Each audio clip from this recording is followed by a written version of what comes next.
시청자 여러분 안녕하셨습니까? 장군의 소리 김형철입니다. 오늘 장군의 초대석에는 NSC 정보관리실장을 역임하신 김정복 유원대 석좌 교수님 모셨습니다. 김 교수님 나오셔서 감사합니다. 네, 반갑습니다.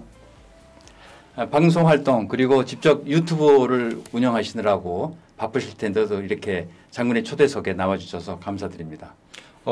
저는 장군의 소리가 우리 사회에서 할 그 역할이 크다고 보기 때문에 제가 시간을 좀 쪼개서 이렇게 나왔습니다. 예, 감사드리고요.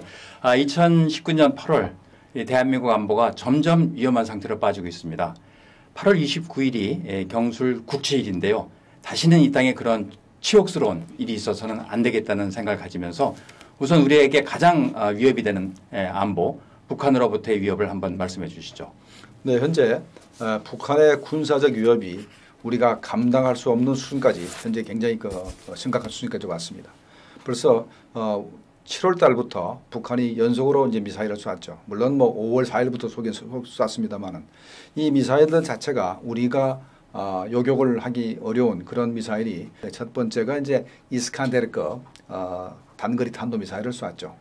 그다음에 이제 북한이 400mm 방사포를 쐈습니다. 이거를 대구경 조종 방사포를 해가지고 방사포탄을 GPS로 유도해가지고 오차가 한 10m 이내입니다. 굉장히 정확하게 쏘았습니다. 그러다가 단거리 전술 지대지 미사일을 쏘았습니다. 이거를 북한판 에이텍 힘스라 그러는데 제가 볼 때는 에이텍 힘스라기보다는 우리의 KTSSM 단거리 우리 지대지 미사일에 가깝다고 저는 생각이 됩니다. 이 부분은 제가 마지막에 다시 한번 말씀드릴 거고 이 세 가지 자체가 우리 안보가 북한의 재래식 탄두만 가지고도 우리가 굉장히 견디기 힘든 정도의 그런 무기를 개발했다 생각이 드는데 그러다가 바로 며칠 전에 북한이 초대형 방사포를 쏘았는데 이거는 구경은 정확히 모르겠습니다만 구경이 적어도 한 500mm 정도 안 되겠는가 하는 생각이 듭니다. 그렇다면 이게 재래식 탄두를 장착을 해도 우리 주요 군사기지에 엄청난 파괴력을 가질 겁니다. 이것 자체가 벌써 4가지가 벌써 단거리 4종 세트가 되는 겁니다. 이것이 벌써 우리 안보에 엄청난 영향을 미치고 게다가 북한이 지난번에 3,000톤급 잠수함을 공개를 했었죠. 그렇습니다. 김정은 위원장이 이제 부하들 데리고 시찰을 하면서 이제 내놨었는데 거기에는 이제 발사관이 3개 있지 않습니까? 북한이 만약에 핵탄두를 장착을 해서 잠수함으로 우리를 공격한다. 그러면 이것도 막 힘들어서 제가 볼 때는 한국이 요격하기 힘든 이 미사일 발사체가 5가지는 된다. 이렇게 생각이 들어서 현재 우리의 상당한 군사적인 위협이 된다 생각을 합니다. 예, 그렇군요. 그렇다면 북한이 이렇게 군사적으로 또 기술적으로 업그레이드를 하고 있는 그 목적은 뭐라고 생각하시는지요? 기본적으로 일단 군사적으로 한국을 공격할 능력을 충분히 확보를 하고 이걸로 통해서 우리 대한민국을 어떻게 자기들이 원하는 방향으로 이끌어가는 게 이제 하나고 그다음에 주한미군도 현재 굉장히 위기에 처했습니다. 그래서 최근에 주한미군이 북한의 방사포를 막기 위해서 이스라엘에서 아이언돔이라고 있습니다. 아이언돔은 고도가 4km부터 한 15km까지 이 테러 단체들, 헤즈볼라나 이런 테러 단체가 쏘는 다연장 로켓포를 막기 위해서 개발된 겁니다. 아이언돔을 이제 2개 포대를 주한미군이 현재 주문을 했고 이것이 내년 9월까지 주한미군에 배치될 겁니다. 그만큼 현재 미국도 주한미군도 상당히 현재 위기감을 느끼고 이걸 막기 위해서 노력하고 있는데 대한민국 정부는 뭘 믿고 이렇게 현재 북한과 현재 무슨 평화가 조성됐다 그러면서 북한의 공격 위협에 대해서 이렇게 무방비로 있는지 알 수가 없습니다. 정상적인 국가라면 지난번에 이스라엘 대통령이 한국에 왔을 때 이스라엘 대통령이 그때 분명히 얘기를 한 게 있습니다. 어느 국가나 자기 나라를 방어할 만한 요격 시스템을 갖출 필요가 있다라고 분명히 얘기를 했습니다. 그거는 이스라엘이 가지고 있는 3중 방어 체계 중에서 한국이 가지고 있지 않는 바로 아이언돔을 사라 이런 의미였는데 우리 정부가 무시해버렸습니다. 그렇군요. 예. 그런데 이런 상황에서 지금 한미 연합훈련 지금 중단되어 있고요. 미국 트럼프 대통령도 그런 훈련 할 필요 없다. 이렇게 공개적으로 얘기를 하고 있지 않습니까? 이것이 북한 위협과 연계됐을 때 어떤 파장이 있을 거라고 예상하시는지요? 네, 일단 한미 연합훈련을 하지 않으면 미국은 훈련되지 않은 군대는 전선에 보내지는 않습니다. 만약에 이 미군이 계속해서 우리 한국 땅에서 훈련을 하지 못한다면 훈련은 일본 가서 하게 되죠. 그러면 결국은 미국 내에서 한국에 미군을 주둔시킬 필요가 있냐 없냐 소리가 나올 겁니다. 그렇게 되면 한반도에서 주한미군이 철수할 수 있는 그런 가능성이 있기 때문에 북한이 노리는 게 바로 그런 겁니다. 연합훈련을 하지 말라 소리 하는 것은 결국은 미군이 나가라 하는 그 다른 그런 표현 중에 하나인데 현재 문재인 정부가 자꾸 거기에 맞장구를 치면서 그 훈련을 자꾸 축소하고 안 하려고 하고 있고 또 트럼프 대통령도 돈 든다 그러면서 자꾸 연합훈련을 안 하려고 하기 때문에 현재 문재인 대통령과 트럼프 대통령에 의해서 현재 한국의 안보가 상당히 지금 위기 상황으로 가고 있다라고 저는 판단하고 있습니다. 예. 그 말씀하신 대로 이제 연합훈련이 중단되면은 주한미군 철수가 또 우려되고 그러다 보면 동맹 전체가 이제 흔들릴 텐데 한미 동맹이 이제 파기되는 모양이 어떤 걸로 나타날 것으로 예상하십니까? 한미 동맹이 이제 파기되는 모습은 벌써 우리가 지소미아가 벌써 그 종료됐죠. 예, 그러니까 종료를 이제 결정했으니까 이제 11월 22일까지는 이제 네. 유효하고요. 그 이후로 이제 종료가 될 걸로 네. 예상하고 있습니다. 곧 종료가 될 겁니다. 예. 그러다면 자 미국이 어떤 생각을 가지고 있었냐면 현재 세계 질서를 재편하려고 합니다. 그래서 오바마 행정 때부터 중국이 2010년도에 일본의 GDP를 앞섰습니다. 원래는 좀 더 시간이 더 길 줄 알았는데 2010년도에 일본의 GDP를 앞서가지고 미국이 깜짝 놀랐습니다. 그러면서 미국이 들고 나온 게 피벗 투 아시아, 그러니까 아시아 재균형 정책, 그다음에 아시아 중시 정책으로 이제 돌고면서 리밸런싱 소리를 합니다. 그러면서 아시아의 그 재균형 정책을 하면서 일본의 역할을 강화하고 그다음에 아시아에 어떻게 보면 다자안보 체제를 구축하려는 그런 뜻을 가지고 있었어요. 그러다가 이제 트럼프 행정부가 들어섰는데 트럼프 행정부가 들어서서 국가 안보 전략 보고서가 예. 재작년 10월에 나왔고 그다음에 작년 1월 달에 핵태세 보고서가 나왔습니다. 쭉 나오면서 보면은 미국이 현재 세계 전략을 재편해서 뭔가 큰 그 틀을 짜는데 현재 문재인 정부가 거기다 돌멩이를 던지고 파기를 시켜버렸습니다. 뭐냐면 금년도 6월 1일 날 인도 태평양 전략 보고서가 나왔는데 그 말미에 분명히 되어 있습니다. 아시아에서 다자안보 체제를 구축하겠다라고 되어 있고 이것 자체가 벌써 아시아판 나토를 구축하려는 생각을 가지고 있는데 거기 핵심이 바로 한국, 일본, 미국이 중심이 되고 거기에 호주, 뉴질랜드, 그다음에 아세안 국가 중에 몇 개국, 미국과 그 군사협정을 맺은 몇 개국을 집어넣어서 이렇게 이 아시아판, 동아시아판 나토를 만들라는 생각을 가지고 있는데 여기 핵심이 바로 한국, 미국, 일본은 그 3국의 군사적인 협조 체제입니다. 그런데 바로 지소미아를 파괴하는 바람에 미국이 가지고 있는 세계 전략 자체에 그 문재인 정부가 그걸 깨뜨려 버렸기 때문에 미국이 현재 노발대발하고 있거든요. 자, 그런 상태에서 문재인 정부는 미국이 추진하는 MD 체제, 예. MD 체제를 절대 가입하지 않겠다고 중국에 약속을 한 사람들입니다. 2017년도 맞습니다. 5월 달부터 예. 무슨 특사를 보내면서 MD 체제를 가입 안 했다면서 이제 11월 달에 가서 완전히 MD 체제를 가입 안 했다가 스리노우를 약속을 합니다. 스리노우를 약속을 그때 했거든요. 자, MD 체제 가입 안 한다고 했고 그다음에 인도 태평양 전략을 미국이 추진하면서 거기에 한국이 들어오기를 정말 고대를 하는데 그것도 가입을 안 했죠. 그다음에 이제 사드를 한국에 배치했는데 이거는 어떻게 보면 주한미군도 보호를 하지만 한국을 방해하기 위해서 사드를 배치했는데 아직까지도 환경 영향 평가를 하면서 확답을 주지 않고 있습니다. 그래서 이게 아직까지 임시 배치가 되는 게 아니거든요. 특히 사드 문제는 지금 미군들이 출입 제한이 돼가지고 우리 NGO 단체에 의해서 헬기로 왔다 갔다 이송을 한다는 그런 정보가 있습니다. 맞습니다. 헬기도 좀 옮기는 것도 힘들지만은 예. 거기에 있는 부대 시설들, 숙소나 이런 것들이 아직까지 제대로 마련되지 않았기 때문에 화장실, 숙소 이런 것들이 전부 다 미비해서 현재 미군들이 상당히 고통을 겪고 있기 때문에 주한미군 사령관, 에이브람스 주한미군 사령관이 와가지고 제일 먼저 요구한 게 바로 사드 문제 관련해서 좀 해결해 달라라고 한국 정부에 요구했었습니다. 예, 예. 네. 좀 전에도 말씀하셨지만 지소미아 문제, 지난주에 우리 정부가 지소미아 연장을 이제 중단하는 파기 결정을 내렸습니다. 지소미아 파기에 또 관련된 말씀을 좀 해주시죠. 네, 지소미아 파기를 단순히 일본 관계, 봐서는 안 됩니다.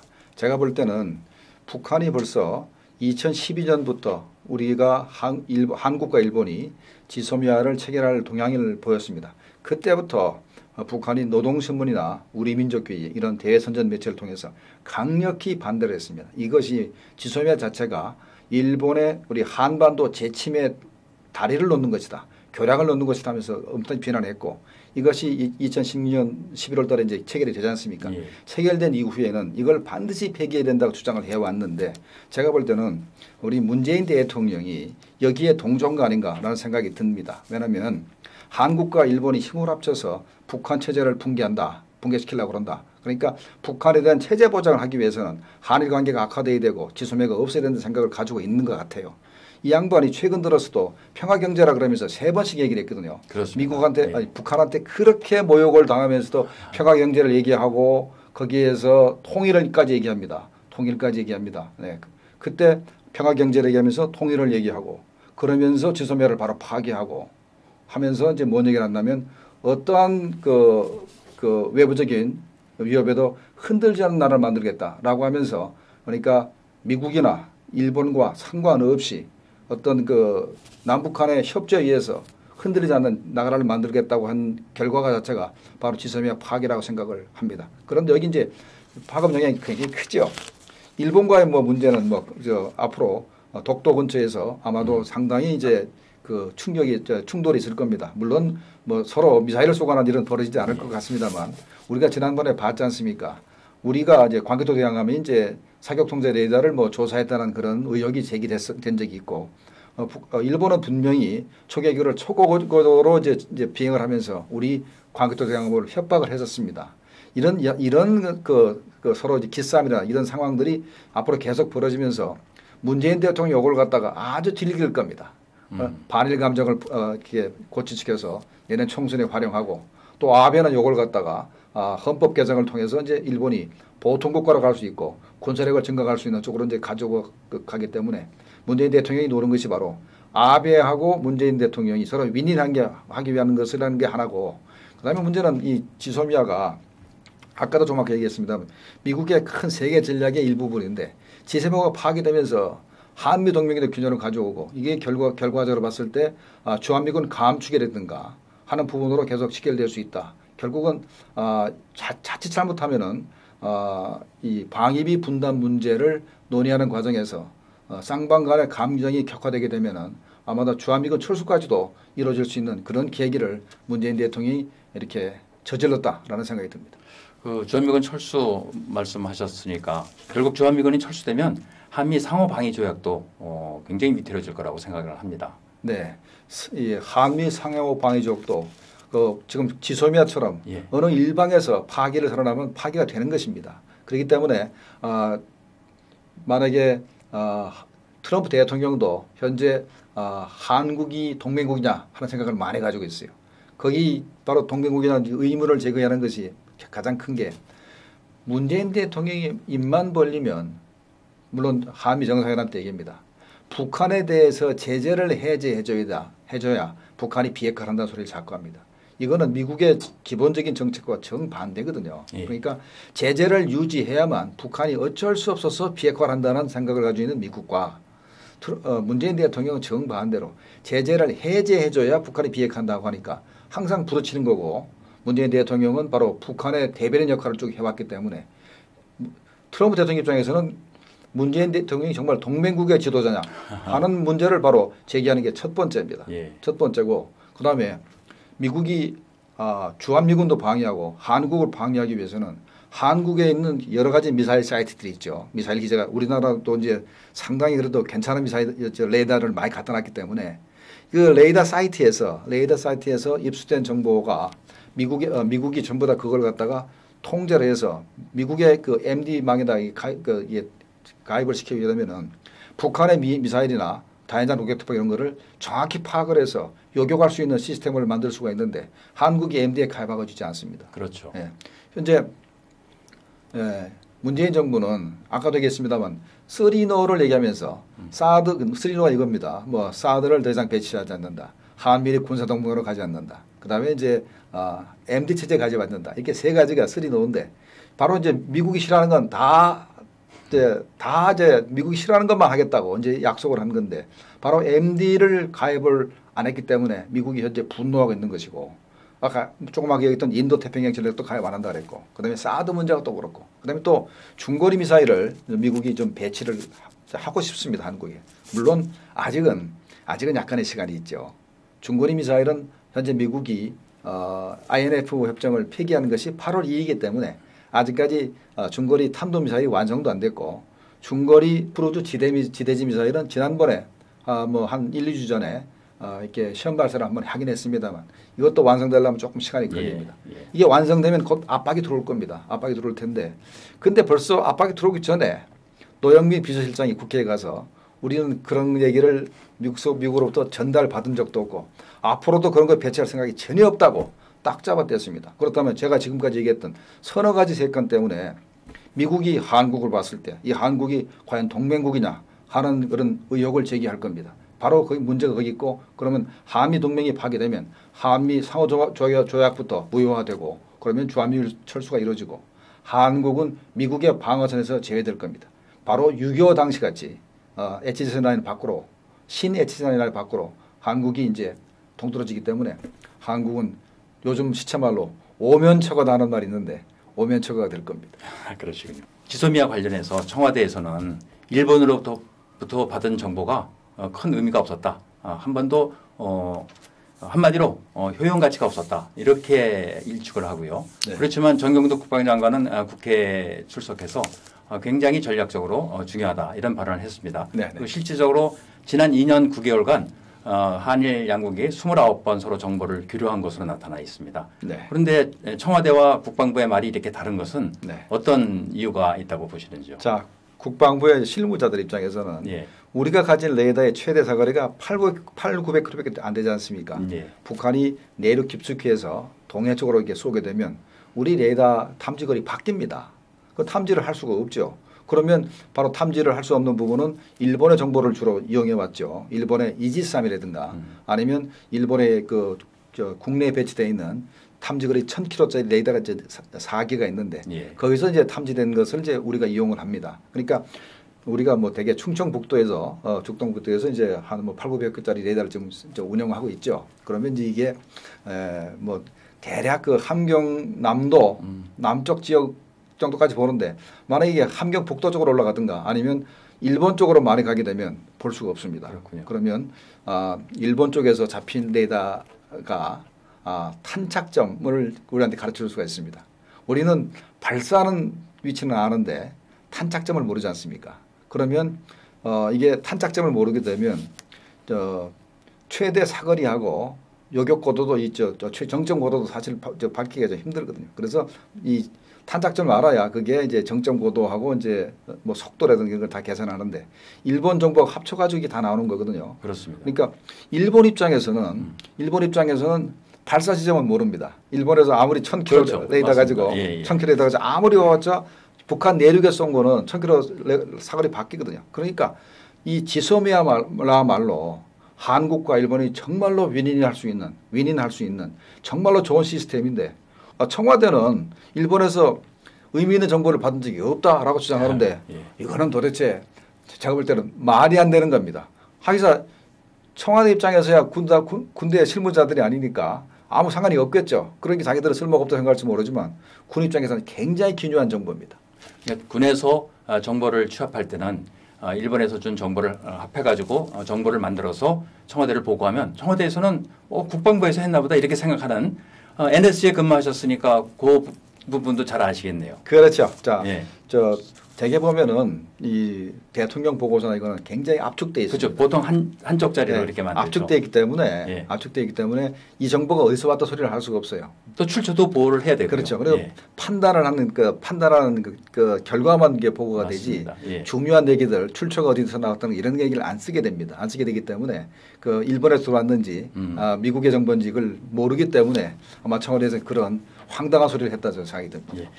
그런데 요즘 가장 국민들이 관심이 있는 것이 조국과 지소미아입니다. 네.